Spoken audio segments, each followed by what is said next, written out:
Hey guys, Gil here at Camppatton Family Compound. Got something I want to show you here.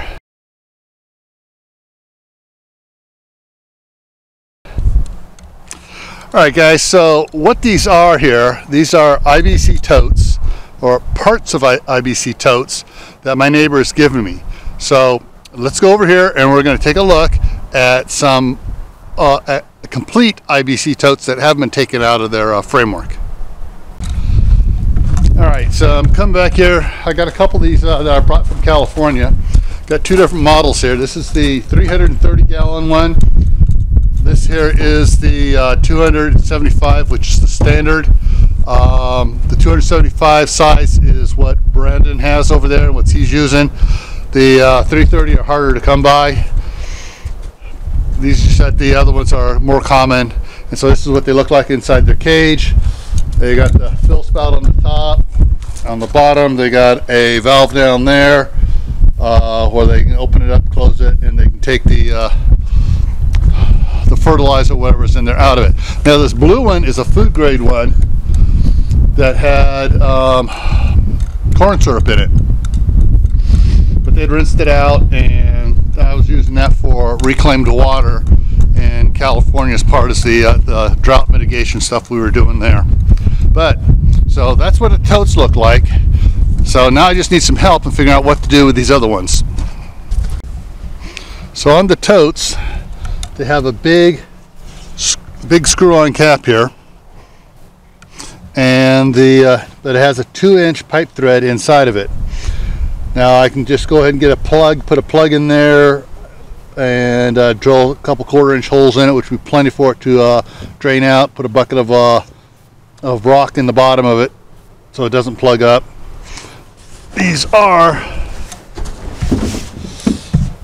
soft and flimsy. That's why they're in the metal cages. But like this, I turn them all the way over, like I was thinking about doing. If I just put a 2x6 around the top, or a 2x8 or whatever around the top, and secure the corners, and then put some decking screws through it with some fender washers on it to hold it tight to the board. That also support the board around it so it doesn't slide down. That could work. At this height though, with medium-sized crops, it'd be easy to work. Lettuce, kale, radishes, carrots would work great for that. But if I put tomatoes or something to grow taller, all of a sudden they'll be up there. These also might work good for potatoes as well. I can put the potatoes in and slowly fill up around it as the potatoes grow into it. That would be like Anthony at Palmetto Prepared suggested in his video. Or I can take these and I could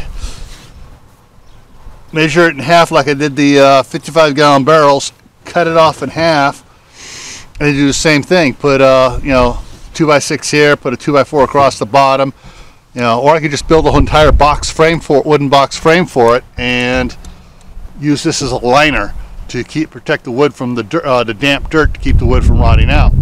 So those are some of the things I'm considering, and I'd like your guys' suggestion on what you think would work best. So, but if I cut it in half, still got to bend over a bunch to get down to it, and it's not, I don't know, it's not a really tall raised planter bed, but it's better than being down in the ground. So let me know what you guys think, what you suggest being probably the best thing to do with this. And yeah, hey, don't be afraid to put a lot of details in there. So anyways, this is what I've got. I got 8 of these to work with right now. Brandon has a bunch more. So as far as the totes go, whatever I do with them, I got to figure out places to put them. So one of the places is part of the old orchard here. As I was thinking along the fence line here,